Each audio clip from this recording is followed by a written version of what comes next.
به به، باورتون میشه این کیک کشمشی 15 نفره رو بدون فر و همزن برقی توی قابلمه درست کردم.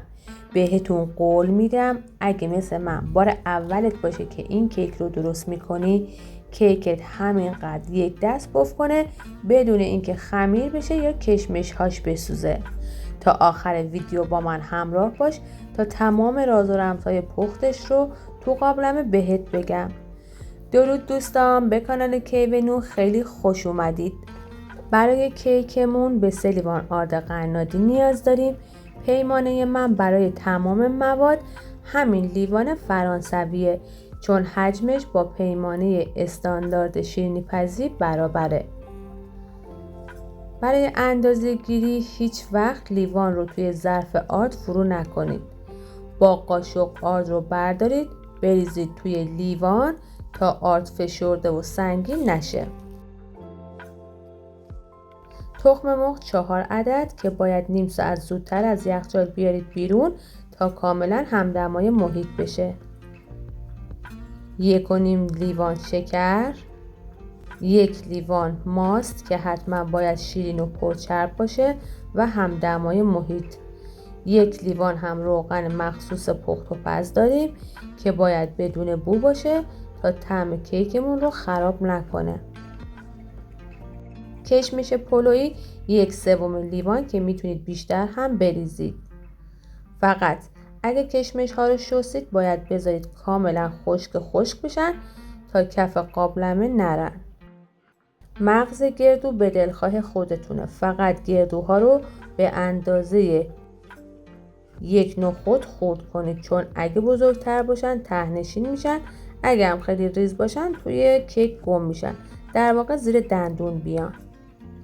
1 بسته وانیل شکری برای گرفتن بوی ذوق تخم مرغ و 1 بسته هم بیکینگ پودر تازه برای پف کردن کیکمون استفاده میکنیم.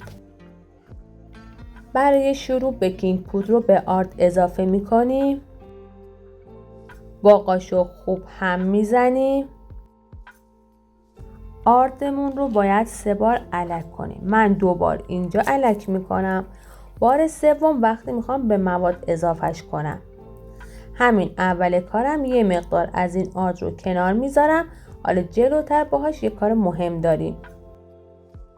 یه ترفند کافی شاپی هم بهتون میگم.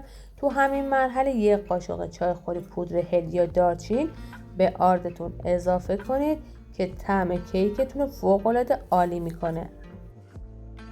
برای درست کردن فر دستیمون اول کف و دور قابلمه‌مون رو یکم چرب میکنیم. 1 لایه کاغذ روغنی میذاریم روش و دوباره چرب میکنیم. برای اینکه خیالمون راحت باشه کف کیکمون نسوزه 1 لایه دیگه هم کاغذ روغنی میذاریم و روی اون رو هم دوباره چرب میکنیم. شعله پخش کن رو روی گاز میذاریم. البته من شعله پخش کن نداشتم و از پایه استفاده کردم. حرارت باید خیلی ملایم باشه. قابلمه رو روی شعله پخش کن بذارید و 1 رو تا 20 دقیقه زمان میدیم تا داخلش مثل فر کاملا داغ بشه. حالا برای تست کردن تخم مرغ ها دونه دونه توی ظرف کوچیک میشکنیم و به ظرف بزرگ انتقالشون میدیم.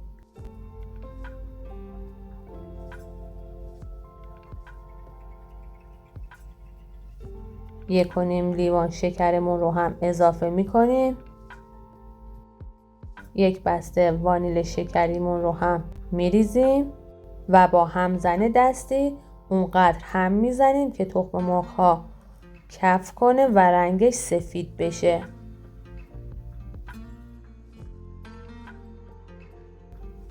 هر از گاهی با لیسک دور ظرفمون رو تمیز میکنیم و با قاشق شکرهای کف رو بالا میاریم. دوباره هم میزنیم. بعد از 5 تا 6 دقیقه که هم زدیم تخم مرغ ها سفید میشن و کف میکنن. ماست رو اضافه میکنیم. در حد مخلوط شدن 1 دقیقه هم میزنیم. روغنمون رو اضافه میکنیم. روغن رو هم در حد مخلوط شدن 1 دقیقه هم میزنیم. حالا آردمون رو توی 2 تا 3 مرحله الک و به مواد اضافه میکنیم. با کفگیر چوبی یا لیسک مواد رو در یک جهت و به صورت دورانی از زیر به رو مخلوط میکنیم تا پف کیک نخوابه. حالا برای اینکه کشمش و گردوها ته‌نشین نشن، اون 1 قاشق آردی رو که کنار گذاشته بودیم رو بهشون اضافه و با هم مخلوط میکنیم. راستی یه ترفند کافی شاپی عالی هم برای ژله‌ای شدن و خوش عطر شدن کشمش و گردوها دارم که توی دیسکریپشن براتون نوشتم. قبل از درست کردن کیک حتما دیسکریپشن رو چک کنید. حالا کشمش و گردوهایی که به آرد مخلوط شدن رو به مواد کیکمون اضافه میکنیم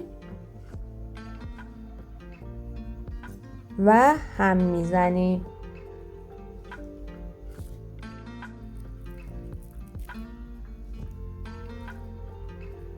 مایه این کیک نباید مثل کیک های معمولی شل و روون باشه. غلظتش رو ببینید، باید همینطور منسجم و بریده بریده باشه. همین غلظت باعث میشه که کشمش و گردوها ته‌نشین نشن. حالا موادمون که آماده شد رو سریع داخل قابلمه میریزیم. البته میتونید این کار رو شما روی گاز انجام بدید که دمای قابلمه پایین نیاد.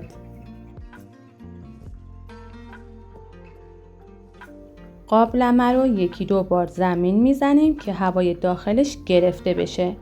میذاریم روی شعله، دمی رو روش میذاریم و به مدت 1 ساعت و ربع تا 1 ساعت و نیم اجازه میدیم که پخته بشه. تا 1 ساعت اول به هیچ عنوان در قابلمه رو باز نکنید. بعد از 1 ساعت میتونید با خلال دندون یا سیخ چوبی وسط کیک فرو کنید. اگه مواد نچسبید یعنی کیکتون آماده است. حالا زیر گاز رو خاموش کنید. 10 دقیقه با در نیمه باز بمونه و بعد روی توری برش گردونید. اینطوری کیک اصلا عرق نمیکنه و خمیری نمیشه. اینم از نتیجه کارمون. امیدوارم درستش کنید و ازش لذت ببرید.